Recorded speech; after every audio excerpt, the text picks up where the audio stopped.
Good morning everyone. Praise ഗാഡിന്റെ പേര് മഞ്ജു. ദൈവത്തിന്റെ നാമത്തിൽ മഹത്വം ഉണ്ടാകട്ടെ. നമുക്കറിയാം യേശുവിന്റെ വരവ് വളരെയധികം അടുത്തിരിക്കുന്ന സമയമാണിത് അല്ലെ.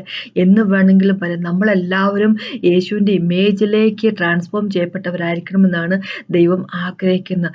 റിവൈവൽ വേണമെന്നും ദൈവത്തിന്റെ ഹോളി സ്പിരിറ്റ് ഗോഡിന്റെ ആ പവറിലും ഫയറിലും ജീവിക്കുന്ന വ്യക്തികളായിരിക്കണമെന്ന് നമ്മളെപ്പറ്റി ദൈവം വളരെയധികം ആഗ്രഹിക്കുന്നു.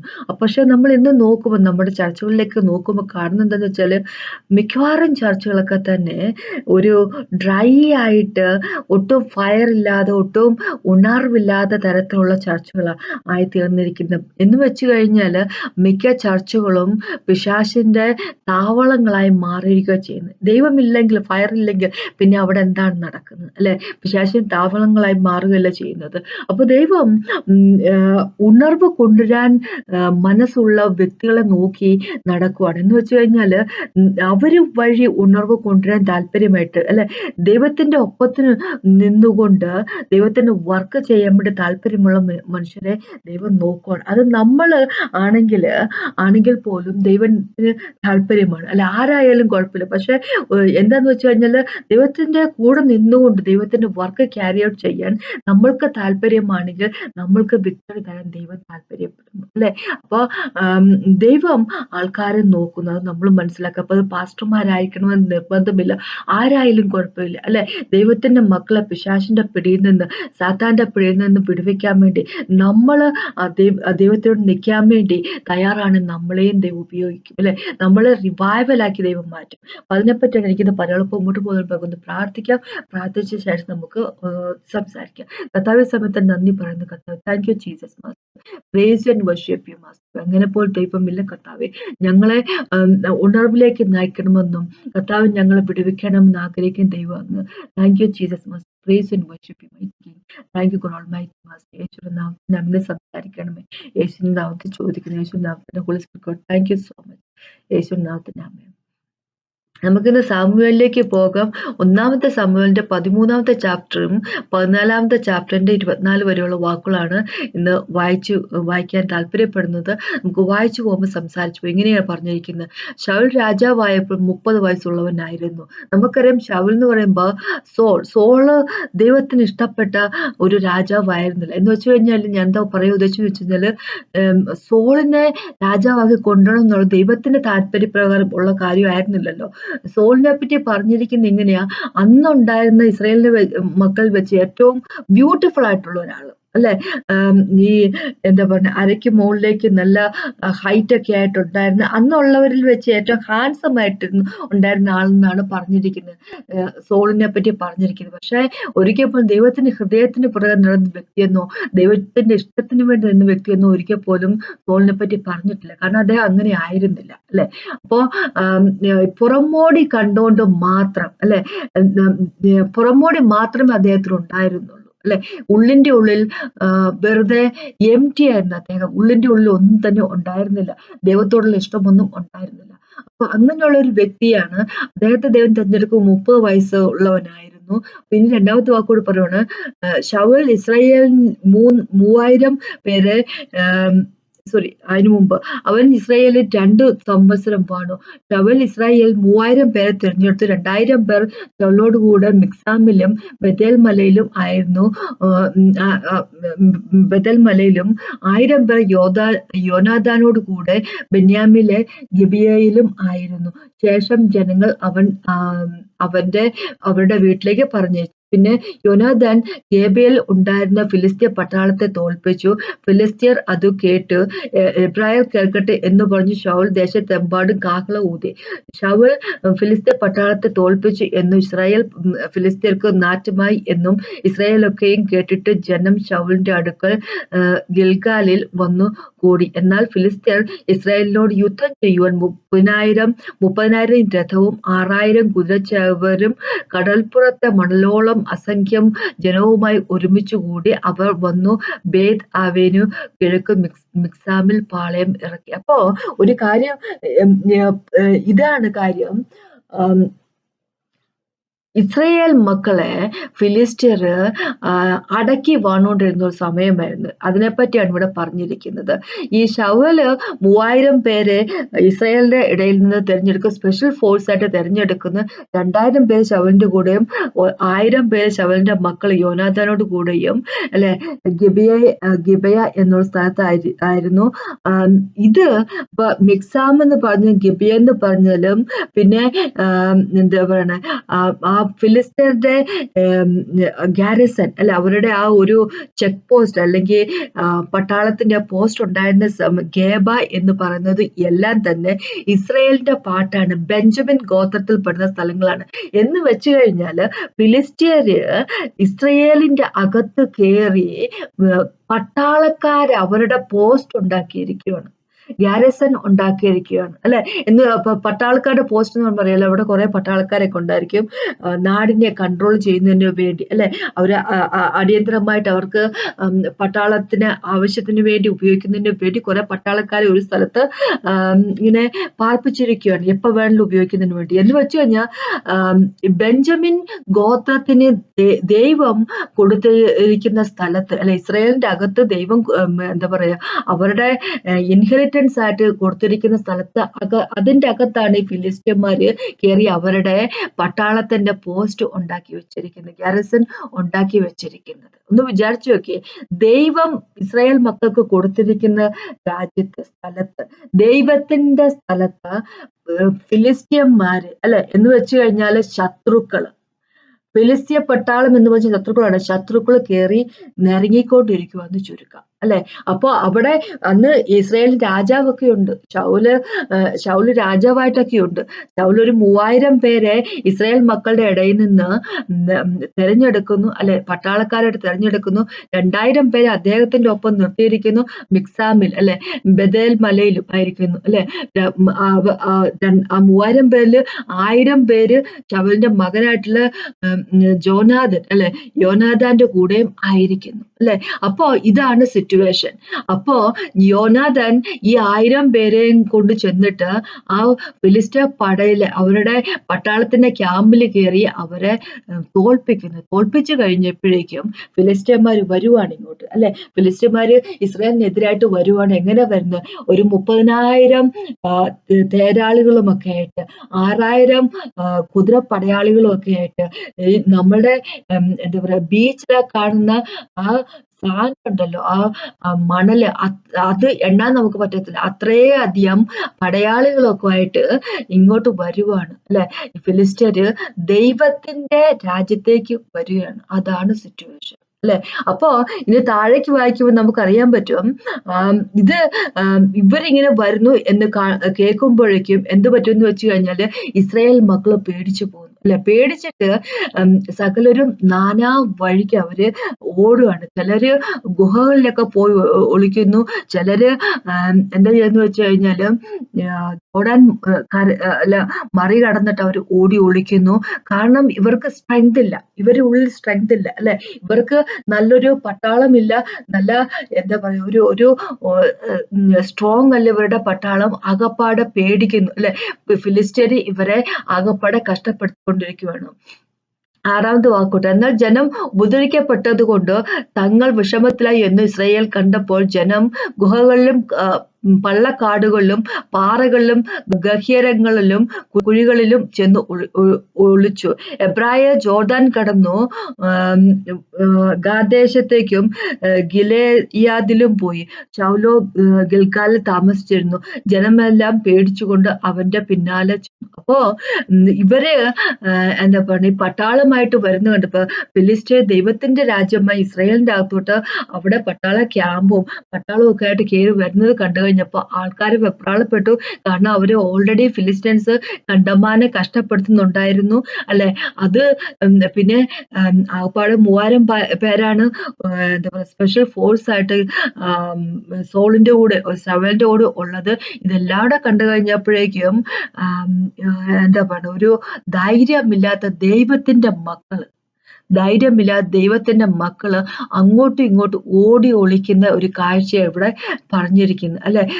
എന്താ പറയുക, കുറ്റിക്കാട്ടിലും പാറയുടെ ഇടുക്കുകളിലും ഒക്കെ ഒളിച്ചിരിക്കുന്ന ഒരു അവസ്ഥയാണ് നമ്മൾ കാണുന്നത്. അപ്പൊ ഇത് താഴേക്ക് വരുന്ന വാക്കുകൾ വായിക്കുമ്പോൾ നമുക്കറിയാൻ പറ്റും, ഇതെല്ലാം കണ്ടിട്ട് ആം, ശവ്വേല് സോൾ ഒരു തീരുമാനം എടുക്കുന്നു. എന്നാൽ പിന്നെ ഗിൽഗാലിൽ തന്നെ ആളുള്ളത് അല്ലെ, ആ ഗിൽഗാലിൽ തന്നെ യഹോവയ്ക്ക് ഒരു യാഗം നടത്താം, ബാൻഡ് സാക്രിഫൈസും പിന്നെന്താ പീസ് സാക്രിഫൈസ് നടത്താം എന്നൊരു തീരുമാനം എടുക്കുന്നു. ആ തീരുമാനം എങ്ങനെ ആയിരുന്നു വെച്ച് കഴിഞ്ഞാല് ദൈവത്തിന്റെ വാക്കിന് എതിരായിട്ടുള്ളതായിരുന്നു അല്ലെ. സോളിനോട് ഓൾറെഡി സോളിനെ അനോയിന്റ് ചെയ്ത സമയത്ത് തന്നെ ദൈവം പറഞ്ഞിരുന്ന ഒരു കാര്യമാണ്, സാമുവേൽ വഴി പറഞ്ഞിരിക്കുന്ന ഒരു കാര്യമാണ്, നീ ഗിൽഗാലിൽ പോയി എനിക്കായിട്ട് വെയിറ്റ് ചെയ്യണം എന്ന് വെച്ച് കഴിഞ്ഞാൽ ഇങ്ങനത്തെ ഒരു അവസ്ഥ വരാൻ പോകുന്നു ഇസ്രായേൽ എന്നുള്ള കാര്യം ദൈവം നേരത്തെ തന്നെ പറഞ്ഞിരിക്കുക. ഗിൽഗാലിൽ പോയി നീ വെയിറ്റ് ചെയ്യണം എനിക്ക് വേണ്ടി 7 ദിവസം, ഞാൻ വരുന്നത് വരെ നീ വെയിറ്റ് ചെയ്യണം എന്ന് പറഞ്ഞിരിക്കുന്ന വാക്ക് അദ്ദേഹം കേൾക്കാതെ അദ്ദേഹം സ്വന്തമായിട്ട് എന്താ അത് യാഗം നടത്തുന്ന ഒരു അവസ്ഥയെ കണ്ടിരിക്കുന്നത്. എന്ന് വെച്ചു കഴിഞ്ഞാല് ഇസ്രയേലിന്റെ അന്നത്തെ കിങ് ആയിരുന്നു, ലീഡർ ആയിരുന്നവൻ അദ്ദേഹത്തിന് ഇഷ്ടമുള്ള രീതിയിൽ ദൈവത്തിന്റെ വചനത്തിന് എതിരായിട്ട് നിന്നുകൊണ്ട് വർക്ക് ചെയ്യുന്ന ഒരവസ്ഥയെ കാണുന്നത്. അപ്പൊ അങ്ങനെയാകുമ്പം ആളുകൾ പേടിച്ചിട്ട് അവർക്ക് ഞാൻ ഈ കംപ്ലീറ്റ് ചാപ്റ്റർ വായിക്കുന്നില്ല, ഒരുപാടുണ്ട്, വായിക്കാൻ സമയം തികയാത്തത് കൊണ്ട് പറഞ്ഞു പോവുകയാണ്. അപ്പോൾ ഗിൽഗാലില് പിന്നെ ആകപ്പാടെ സോളിന്റെ കൂടെ ഉണ്ടായിരുന്ന ആൾക്കാരെന്ന് പറഞ്ഞു കഴിഞ്ഞാല് എല്ലാരും ഓടി ഒളിച്ചു. ആകപ്പാടെ ഉണ്ടായിരുന്ന ആൾക്കാരെന്ന് പറഞ്ഞാല് 600 പേര് മാത്രം. 2000 പേരുമായിട്ട് തുടങ്ങിയ സോള് ബാക്കി ഉണ്ടായിരുന്ന ഇസ്രായേലിലെ ആൾക്കാരെല്ലാം എല്ലാരും ഓടി ഒളിച്ചതിന് ശേഷം ആകപ്പാടെ ഉണ്ടായിരുന്നത്, സോളിന്റെ കൂടെ ഉണ്ടായിരുന്നത് 600 പേര് മാത്രം അല്ലെ. അപ്പൊ എനിക്കിവിടെ കാണിക്കാനുള്ളത് ഏതെന്ന് വെച്ച് കഴിഞ്ഞാല് 19ാമത്തെ വാക്കോട്ട് 23ാമത്തെ വാക്കോട്ട് ഇങ്ങനെ പറഞ്ഞിരിക്കുന്നത്, എന്നാൽ ഇസ്രായേൽ ദേശത്തെങ്ങും ഒരു കൊല്ലനെ കാണുവാൻ ഇല്ലായിരുന്നു. 19ാമത്തെ വാക്കോട്ട് പറയാം. അപ്പൊ ഇവിടെ യുദ്ധത്തിനായിട്ട് ഈ ഫിലിസ്തീൻ പട്ടാളം മുഴുവൻ വന്നിരിക്കുകയാണ്. ഫിലിസ്തീൻ പട്ടാളം എന്ന് പറയുമ്പോൾ നേരത്തെ പറഞ്ഞ പോലെ 30,000 ചാരിയറ്റ് അല്ലെ, 6,000 എന്താ പറയാ കുതിരപ്പടയാളികള്, പിന്നെ എണ്ണാൻ വയ്യാത്ത എത്രയും അധികം പട്ടാളക്കാരുമായിട്ട് ഇങ്ങനെ വന്നുകൊണ്ടിരിക്കുക. അതിനു മുമ്പിലേക്കാണ് സോള് ചെല്ലുന്നത് 600 പേരെ അല്ലെ, പോകാൻ വേണ്ടി തയ്യാറാകുന്നത് 600 പേര്, അത്രയും പേരേ ഉള്ളൂ ആകപ്പാടെ അല്ലെ. ആകപ്പാടെ അത്രയും പേര് കൂടെ നിൽക്കുന്നുള്ളൂ. കാരണം പേടിയായിട്ട് എല്ലാവരും ഓടി ഒളിച്ചിരുന്നു. അവരെ ഫിലിസ്തീൻ വളരെയധികം കഷ്ടപ്പെടുത്തിക്കൊണ്ടുവന്നു. പിന്നെ ഒരു കാര്യം ഇവിടെ പറയണം, 19ാമത്തെ വാക്കോട്ട് 23ാമത്തെ വാക്കോട്ട് ഇങ്ങനെ പറഞ്ഞിരിക്കുന്നത്, എന്നാൽ ഇസ്രായേൽ ദേശത്തെങ്ങും ഒരു കൊല്ലനെ കാണുവാനില്ലായിരുന്നു. എബ്രായ വാളോ കുന്തമോ തീർപ്പിക്കരുത് എന്നു ഫെലിസ്ത്യർ പറയുന്നു. ഇസ്രായേൽ തങ്ങളുടെ കൊഴു, കലപ്പ, മഴു, മൺവെട്ടി എന്നിവ കാച്ചിപ്പൻ ഫെലിസ്ത്യരുടെ അടുക്കൽ ചെല്ലേണ്ടി വന്നു. എന്നാൽ മൺവെട്ടി, കലപ്പ, മുപ്പല്ലി, മഴു എന്നിവയൊക്കെയും മുടികോൽ കൂർപ്പിപ്പാനും അവർക്ക് അരം ഉണ്ടായിരുന്നു. ആകയാൽ യുദ്ധസമയത്ത് ശൗലിനോടും യോനാഥാനോടും കൂടിയുള്ള ജനത്തിൽ ഒരുത്തനും വാളും കുന്തവും ഉണ്ടായിരുന്നില്ല. ശൗലിന് അവന്റെ മകൻ യോനാഥാനും മാത്രമേ ഉണ്ടായിരുന്നുള്ളൂ. ഫിലിസ്ത്യരുടെ പട്ടാളമോ മിക്സാമിലെ ചുരം വരെ പുറപ്പെട്ടു വന്നു. അപ്പോ മിക്സാമിലെ ചുരം എന്നൊക്കെ പറഞ്ഞു കഴിഞ്ഞാൽ ഇസ്രായേലിന്റെ പാട്ടാണ് അല്ലെ. ഇവിടെ ഇങ്ങനെ പറഞ്ഞിരിക്കുക, ഇസ്രായേലിന്റെ അകത്ത് കയറി ശത്രു പെരുമാറിക്കൊണ്ടിരിക്കുക. ഇസ്രായേലിനെ കൊണ്ട് ഒരു കൊല്ലനെ പോലും ജീവിപ്പിക്കാൻ സമ്മതിക്കാത്ത അവസ്ഥയിലേക്ക് വന്നിരിക്കുന്നു അല്ലെ. കൊല്ലൻ അവിടെ ജീവിക്കുവാണെങ്കിൽ ആല ഉണ്ടാക്കും, അവര് അവിടെ വെപ്പൺസ് അല്ലെ, എന്താ പറയുക, ആയുധങ്ങൾ ഉണ്ടാക്കും എന്നത് അറിയാവുന്നത് കൊണ്ട് ഫിലിസ്ത്യൻ അതായത് ശത്രു അല്ലെ ഇസ്രായേലിൽ കയറി കൊല്ലന്മാരെ മാറ്റിയിരിക്കുന്നു. അത് കാരണം ഇവർക്ക് ഇവരുടെ കലപ്പയും മഴവും മൺവെട്ടിയും പോലും ഒന്ന് മൂർച്ച കൂട്ടണമെങ്കിൽ, ഇവർക്ക് അവരുടെ തോട്ടങ്ങളിൽ പണിയെടുക്കണമെങ്കിൽ അല്ലെ, അവർക്ക് ഭക്ഷണത്തിലുള്ള വക അവർക്ക് ഉണ്ടാക്കണമെങ്കിൽ അതിനും കൂടെ ഫിലിസ്ത്യരുടെ ഇടയിൽ പോയി അങ്ങോട്ട് പണം കൊടുത്തിട്ട് എന്താ പറയാ കൊല്ലന്മാരെ കൊണ്ട് ഇതിനു മഴുവിനൊക്കെ മൂർച്ച കൂട്ടിക്കേണ്ട ഒരു അവസ്ഥയിലേക്ക് വന്നിരിക്കുകയാണ് ചെയ്തിരിക്കുന്നത്. അങ്ങനെയാകുമ്പോൾ ആകപ്പാടെ ഇവരുടെ കയ്യില് വാളും എന്താ പറയാ പരിചയൊക്കെ ഉള്ളത് ശൗലിന്റെ കയ്യില് എന്ന് വെച്ചാൽ സോളിന്റെ കയ്യിലും സോളിന്റെ മകനായിട്ടുള്ള ജോനാഥന്റെ കയ്യിലും മാത്രമേ ഉള്ളൂ. അതായിരുന്നു ഇസ്രായേലിന്റെ അവസ്ഥ. അപ്പൊ വെപ്പൺ എന്ന് പറയുമ്പോൾ നമുക്ക് ഒരു കാര്യം അറിയാം. ഇതിനും വെപ്പൺ എന്ന് പറഞ്ഞതിന് മുമ്പായിട്ട് പറയട്ടെ, നമ്മള് ഇസ്രായേൽ അന്ന് നടന്ന ഒരു കാര്യത്തെപ്പറ്റി, ഇസ്രായേല് ആയിരുന്ന യുദ്ധത്തെപ്പറ്റി ചിന്തിക്കുന്നതിന് അതിനേക്കാൾ ഒരു പടി കൂടെ മുമ്പോട്ടൊന്ന് ചിന്തിച്ചു നോക്കിയേ. ഇത് പറയുന്ന ആരെ പറ്റിയാണ്? ദൈവത്തിന്റെ മക്കളെ പറ്റിയാണ്, ദൈവത്തിന്റെ മക്കളുടെ അവസ്ഥയെ പറ്റിയാ പറഞ്ഞിരിക്കുന്നത് അല്ലെ. ഇസ്രായേൽ ദൈവത്തിന്റെ രാജ്യമാണ്, ചർച്ച് ദൈവത്തിൻ്റെതാണ് അല്ലെ. ഇസ്രായേലിന്റെ അകത്ത് കയറി കിടന്നുകൊണ്ട് ഫിലിസ്ത്യൻ ഫിലിസ്തീൻ എന്ന് പറയുമ്പോ എന്താ പറയാ, എനിമി, ശത്രു അല്ലെ. ശത്രു ആരാ? പിശാച്, അവന്റെ ടീം ശത്രു. ഫിലിസ്തീൻമാർ ഇസ്രായേലിന്റെ അകത്ത് കയറി കിടന്നിട്ട് പട്ടാളത്തിന്റെ ക്യാമ്പ് ഉണ്ടാക്കി വെച്ചിരിക്കുന്നു. ഇസ്രായേലിന്റെ അകത്ത് കയറി അവരുടെ ആർമിയായിട്ട് വരുന്നു.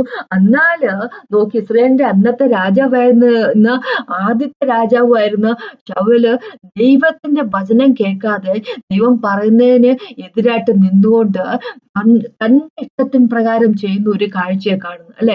ദൈവം പറഞ്ഞിരുന്ന ശമൂവേൽ വരുന്നോടം വരെ വെയിറ്റ് ചെയ്യണം എന്ന് പറഞ്ഞിരിക്കുമ്പോ, പറഞ്ഞവൻ ദൈവമാണെങ്കിൽ അല്ലെ, പ്രവർത്തിക്കാൻ ദൈവത്തിനും അറിയാമല്ലോ അല്ലെ.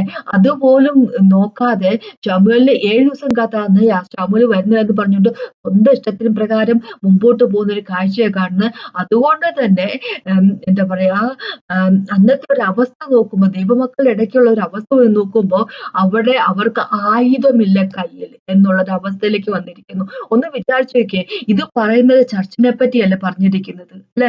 ഇത് പറയുന്ന ചർച്ചിനെ പറ്റിയല്ല. ഇന്നത്തെ ചർച്ചുകള് പിശാചിന്റെ ആലയങ്ങളാക്കി മാറിക്കൊണ്ടിരിക്കുവല്ലേ. ഞാൻ എന്താ പറഞ്ഞെന്ന് വെച്ച് കഴിഞ്ഞാൽ, ഹോളി ഗോഡ് ഇല്ലാത്ത ചർച്ചാണെങ്കിൽ, ഹോളി സ്പിരിറ്റ് ഗോഡിന്റെ ഫയർ ഇല്ലാത്ത ചർച്ചുകളാണെങ്കിൽ അല്ലെ, അവിടെ തീർച്ചയായിട്ടും തമ്പടിച്ചിരിക്കുന്നത്, പോസ്റ്റ് ഇട്ടിരിക്കുന്നത് പിശാച് തന്നെയായിരിക്കും, അവന്റെ പാർട്ടികളും തന്നെയായിരിക്കും, ശത്രു തന്നെയായിരിക്കും എന്ന് ഉറപ്പാണ്. അങ്ങനെ ശത്രു തമ്പടിച്ചിരിക്കുന്ന ചർച്ചുകളില് വചനത്തിന് പ്രസക്തി ഇല്ല. വചനം അവിടെ പ്രീച്ച് ചെയ്യാൻ അവൻ സമ്മതിക്കത്തില്ല അല്ലെ. അത് തന്നെയാണ് പല ചർച്ചുകളിലും കാണപ്പെട്ടിരിക്കുന്നത്. ലൂക്കോം ചർച്ചുകളാക്കി മാറിയിരിക്കുന്നു അല്ലെ. ഒരു ഫയറുമില്ലാത്ത, ഒരു ഉണർവുമില്ലാത്ത ചർച്ചുകളായി മാറിയിരിക്കുന്നു. അതിന്റെ ഒപ്പം തന്നെ അവിടുത്തെ പാസ്റ്റർമാര് പലരും അല്ലെ, തങ്ങളുടെ ഇഷ്ടത്തിന് പ്രകാരമുള്ള കാര്യങ്ങളിലേക്ക് ചെയ്യാൻ താല്പര്യപ്പെടുന്ന വ്യക്തികളായി മാറിയിരിക്കുന്നു. ഇത് വെറുതെ ഇസ്രായേലിൽ നടന്ന ഒരു കാര്യത്തെപ്പറ്റി ദൈവം എഴുതി വെച്ചിരിക്കുന്നതല്ല. ദൈവം പറഞ്ഞിരിക്കുന്നത് നമ്മളെ പറ്റിയാണ് അല്ലെ. ഇന്ന് എന്താണ് നടക്കുന്നതിനെ പറ്റിയാണ് ദൈവം പറഞ്ഞിരിക്കുന്നത്. പക്ഷേ ഇത് ഇവിടെ കൊണ്ട് തീരത്തില്ല. നമുക്കറിയാം, 14ാമത്തെ ചാപ്റ്ററിലേക്ക് വരുമ്പോൾ നമുക്ക് കാണാൻ പറ്റുമോ, 14ാമത്തെ ചാപ്റ്റർ 1 തൊട്ട് 24 വരെയുള്ള വാക്ക് ഇങ്ങനെ പറഞ്ഞിരിക്കുന്നു. ഒരു ദിവസം ശൗലിന്റെ മകൻ യോനാഥാൻ തന്റെ ആയുധ വാഹകനായ ബാല്യക്കാരനോട്, വരിക, നാം അങ്ങോട്ട് ഫിലിസ്ത്യരുടെ പട്ടാളത്തിന് നേരെ ചെല്ലുക എന്ന് പറഞ്ഞു. അവൻ അപ്പനോട് പറഞ്ഞില്ലെത്താനും അല്ലെ. ദൈവം ആളുകളെ ഉയർത്തുവാണ്. ദൈവം യോനാഥാനെ ഉയർത്തുക ചെയ്തത് അല്ലെ. യോനാഥാൻ തന്റെ പിതാവായ സോളിനോട് പോലും പറയാതെ തന്റെ കൂടെ ഉണ്ടായിരുന്ന ആയുധവാഹകനായിട്ടുള്ള, ആയുധം ആകപ്പെടെയുള്ള സോളിന്റെ കയ്യിലും ശൗലിന്റെ കയ്യിലും ശൗലിന്റെ കയ്യിലും ശൗലിന്റെ കയ്യിലും എന്താ പറയുക, ശൗലിന്റെ കയ്യിലും പിന്നെ യോനാഥാന്റെ കയ്യിലും മാത്രമേ ആയുധമുള്ളൂ. സോളിന്റെ കയ്യിലും യോനാഥന്റെ കയ്യിലും മാത്രമേ ആയുധമുള്ളൂ. ബാക്കി പട്ടാളക്കാര് 600 പേര് പട്ടാൾക്കാര് കൂടെ ഉണ്ടായിട്ട് അവരെ കയ്യിൽ, ഒരാളുടെ കയ്യിൽ പോലും ആയുധമില്ല. അങ്ങനത്തെ ഒരു അവസ്ഥ എന്ന് വെച്ചാൽ വചനമില്ല. ആയുധമാണ്, വചനമാണ്, ദൈവത്തിന്റെ വചനമാണ് ആയുധം അല്ലെ. എഫേസ്യർക്കെഴുതിയ ലേഖനത്തില് നമുക്ക് 6ാമത്തെ ചാപ്റ്ററിൽ അങ്ങനെ പറഞ്ഞിരിക്കുന്നത്. നമ്മുടെ കയ്യിലെ വാളെന്ന് പറഞ്ഞാല് അത് വചനമാണ്. യേശുക്രിസ്തുവിനെ പറ്റി റെവലേഷൻ, വെളിപാടിന്റെ 19ാമത്തെ ചാപ്റ്റർ ഇങ്ങനെ പറഞ്ഞിരിക്കുന്ന, എന്താ പറയാ, രണ്ട് വാൾ അവന്റെ വാളിൽ നിന്ന് വരുന്ന വെച്ചാൽ വചനമാണ്. ദൈവത്തിന്റെ വചനത്തെ പറ്റി പറയുന്നത്. വചനമില്ലാത്ത ചർച്ചുകളെ പറ്റിയാ പറഞ്ഞിരിക്കുന്നത് ഇവിടെ അല്ലെ. ആൾക്കാരുടെ കയ്യിൽ വചനം എന്ന് പറഞ്ഞാൽ കോൺഗ്രേഷൻ മെമ്പേഴ്സിന്റെ കയ്യിൽ വചനമില്ല. അങ്ങനത്തെ ഒരു സിറ്റുവേഷനിലേക്ക് പോയിരിക്കുന്ന ഒരു അവസ്ഥയെ പറ്റിയാ പറഞ്ഞിരിക്കുന്നത്. ഇവിടെ ശൗലിന്റെ മകൻ യോനാഥാൻ അല്ലെ, യോനാഥാൻ അവന്റെ അപ്പനായിട്ടുള്ള സോളിനോട് ഷൗലിനോട് ഷൗലല്ല സോളി സോറി ഷൗലിനോട് പോലും പറയാതെ തൻ്റെ ബാല്യക്കാരൻ അല്ലെ തൻ്റെ ആയുധം വഹിക്കുന്ന ബാല്യക്കാരനെയായിട്ട് പോവുകയാണ് ചെയ്യുന്നത്. എന്താ ഫിലിസ്തീൻ പട്ടാളത്തിന് നേരെ ചെല്ലുന്നു.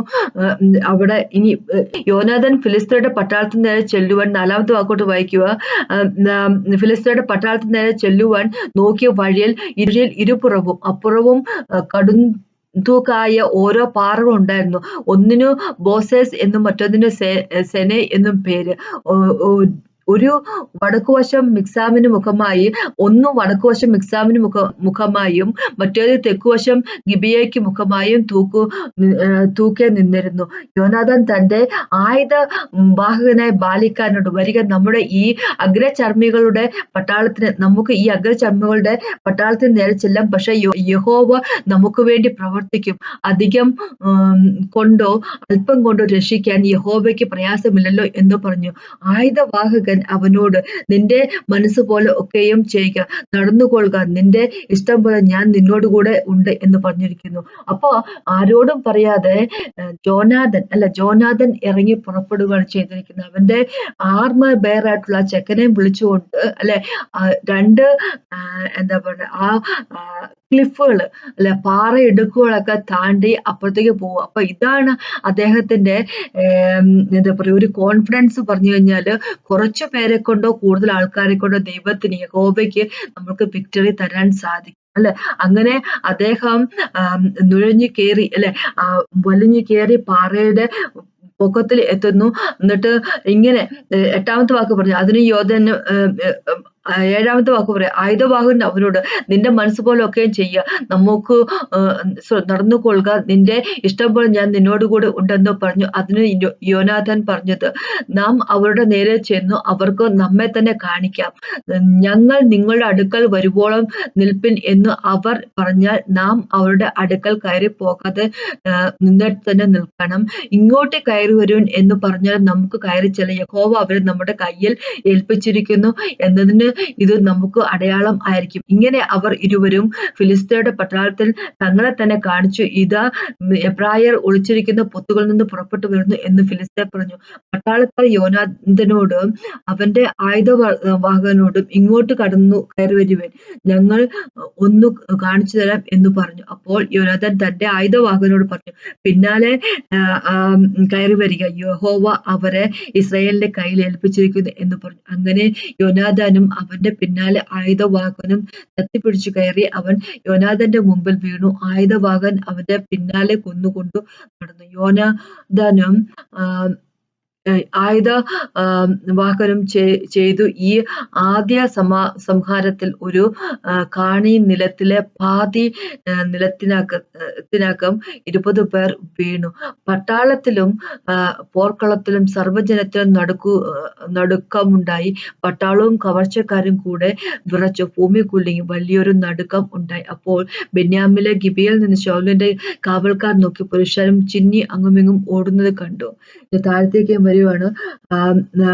ശൗൽ കൂടെയുള്ള ജനത്തോട് എണ്ണി നോക്കി നമ്മിൽ നിന്ന് പോയവർ ആരെന്നറിയാൻ എന്ന് കൽപ്പിച്ചു. അവൻ എണ്ണി നോക്കിയപ്പോൾ യോനാഥാനും അവന്റെ ആയുധവാഹകനും ഇല്ലായിരുന്നു. പിന്നെ അതിനുശേഷം 20ാമത്തെ വാക്കോട്ട് നോക്കിയാൽ ശൗലും കൂടെയുള്ള ജനവുമൊക്കെ ഒന്നിച്ചുകൂടി പടയ്ക്ക് ചെന്നു. അവിടെ അവൻ അന്യോന്യം വെട്ടി വലിയ കലഹമായി ഇരിക്കുന്നത് കണ്ടു. മുമ്പേ ഫിലിസ്ത്യരോട് ചേർന്ന് ചുറ്റുമുള്ള ദേശത്ത് നിന്ന് അവരോടുകൂടെ പട്ടാളത്തിൽ വന്നിരുന്ന എബ്രായരും ശൗലിനോടും യോനാഥാനോടും കൂടെ ഉണ്ടായിരുന്ന ഇസ്രായേൽക്കാരുടെ വശം തിരിഞ്ഞു. അങ്ങനെ തന്നെ എഫ്രായിം മലനാട്ടിൽ ഒളിച്ചിരുന്ന ഇസ്രായേൽ ഒക്കെയും ഫിലിസ്ത്യർ തോറ്റോടി എന്നു കേട്ടയുടനെ അവൻ പടയിൽ ചേർന്ന് അവരെ പിന്തുടർന്നു. അങ്ങനെ യഹോവ അന്ന് ഇസ്രായേലിനെ രക്ഷിച്ചു.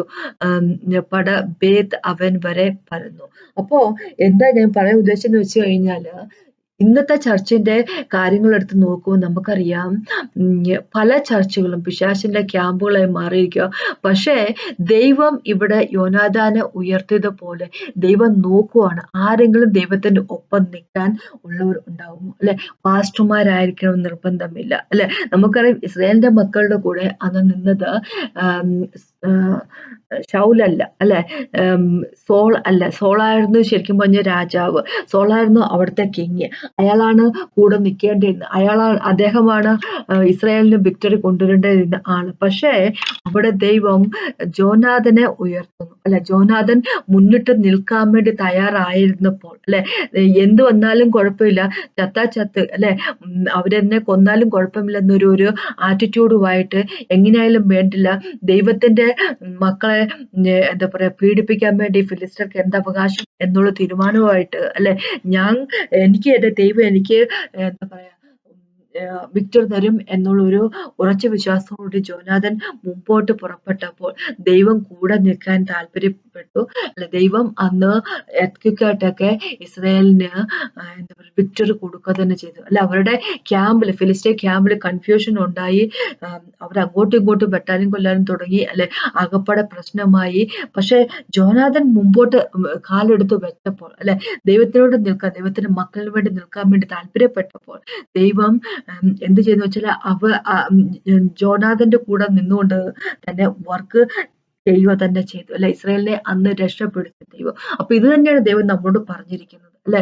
പാസ്റ്റർമാരെ നോക്കിയിരിക്കേണ്ട കാര്യമില്ല അല്ലെ, വേറെ ആരെയും പ്രോഫറ്റുമാരെ നോക്കിയിരിക്കേണ്ട കാര്യമില്ല, ഇവാഞ്ചലിസ്റ്റുകൾ നോക്കിയിരിക്കേണ്ട കാര്യമില്ല. നമ്മൾ പുറപ്പെടാൻ തയ്യാറാണെങ്കിൽ, നമ്മൾ ദൈവത്തിന്റെ മക്കൾക്ക് വേണ്ടി വർക്ക് ചെയ്യാൻ തയ്യാറാണെങ്കിൽ, ദൈവത്തിന്റെ ഒപ്പം നിൽക്കാൻ തയ്യാറാണെങ്കിൽ അല്ലെ, കോൺഗ്രിഗേഷനിൽ ഉള്ള ആരെങ്കിലും മതി അല്ലെ, വിശ്വാസികളും മതി അല്ലെ. പാസ്റ്റർമാര് അവര് തന്നെ വേണമെന്ന് ഒരു നിർബന്ധമില്ല. പക്ഷെ നമ്മൾ മുമ്പോട്ട് ഇറങ്ങാൻ താല്പര്യപ്പെടുകയാണെങ്കിൽ വിക്ടറി ദൈവം നമുക്ക് തരിക തന്നെ ചെയ്യും അല്ലെ. ഇസ്രായേൽ മക്കളുടെ ഇടയിലേക്ക് ഫിലിസ്തീൻ എന്ന പിശാചിന്റെ പട അല്ലെ, എനിമി നുഴഞ്ഞു കയറിയ പോലെ ഇസ്രായേൽ മക്കളെ അവരെ അടക്കി ഭരിച്ചതുപോലെ, ഒരായുധം പോലും അവരുടെ കയ്യിൽ ഉണ്ടാകാത്ത രീതിയിൽ അവരെ ബന്ധിപ്പിച്ചതുപോലെ ഇന്ന് നമുക്കറിയാം പലരെയും, ദൈവത്തിന്റെ മക്കളെ പലരെയും പിശാച് ബന്ധനത്തിലാക്കി വെച്ചിരിക്കുക. പക്ഷെ ദൈവത്തിന് അവർ വിടുവിക്കണമെന്ന് ആഗ്രഹമുണ്ട്. അതിന് കൂട്ടു നിൽക്കാൻ വേണ്ടിയുള്ളവരുണ്ടെങ്കിൽ അല്ലെ, ആ ഗ്യാപ്പിൽ നിന്നുകൊണ്ട്, ദൈവത്തിനും മനുഷ്യർക്കും ഇടയിൽ നിന്നുകൊണ്ട്, ദൈവത്തിനും ചർച്ചിനും ഇടയിൽ നിന്നുകൊണ്ട് ദൈവത്തിന് വേണ്ടി പ്രവർത്തിക്കാൻ, ദൈവത്തിന് വേണ്ടി സ്റ്റാൻഡ് ചെയ്യാൻ താല്പര്യമുള്ള വ്യക്തികൾ ഉണ്ടായെങ്കിൽ ദൈവം ഒരു മഹത്തായ വർക്ക് ചെയ്യുക തന്നെ ചെയ്യും അല്ലെ. അതിന് താല്പര്യമുള്ളവരാണോ നമ്മൾ എന്നാ ദൈവം നോക്കുന്നത്. നമ്മൾ താല്പര്യമുള്ള വ്യക്തികളാണെങ്കിൽ ദൈവം മനോഹരമായിട്ടുള്ള വർക്ക് ചെയ്യുക തന്നെ ചെയ്യും അല്ലെ. നമ്മൾ തീരുമാനം എടുക്കേണ്ടതാണ്. റിവൈവൽ കൊണ്ടുവരാൻ ദൈവത്തിന് താല്പര്യമാണ്. നമ്മൾക്ക് താല്പര്യമാണെങ്കിൽ ദൈവം അതിന് എന്താ പറയാ നമ്മൾ ഉപയോഗിക്കുക തന്നെ ചെയ്യും. അതാണ് എനിക്ക് പറയാനുള്ളത്. പിശാചിന്റെ കയ്യിൽ നിന്ന് ദൈവത്തിന്റെ മക്കളെ വിടുവിക്കുന്നതിന് വേണ്ടി, അവന്റെ ആധിപത്യത്തിൽ നിന്ന് അല്ലെ, പിശാചിന്റെ ആധിപത്യത്തിൽ നിന്ന് ദൈവത്തിന്റെ മക്കളെ വീണ്ടെടുക്കുന്നതിന് വേണ്ടി നമ്മൾക്ക് മുന്നിട്ടിറങ്ങാം. ഒരു പാസ്റ്റർമാരെ നോക്കണ്ട, ഒരു പ്രീസ്റ്റുമാരെ നോക്കണ്ട, ആരെയും നോക്കണ്ട, ദൈവത്തിന്റെ മക്കൾ മാത്രം മതി. നമുക്ക് മുന്നിട്ടിറങ്ങാം. അതിനെപ്പറ്റിയാണ് എനിക്ക് പറയാനുള്ളത്. അപ്പൊ നമുക്കൊന്ന് പ്രാർത്ഥിച്ചുകൊണ്ട് കർത്താവേ സമയത്ത് നന്ദി പറയുന്നു. Thank you Jesus. Praise and worship you mighty father God. Hallelujah God almighty. Thank you Jesus. അങ്ങയുടെ സ്നേഹം പോലത്തെ സ്നേഹമില്ല കർത്താവേ.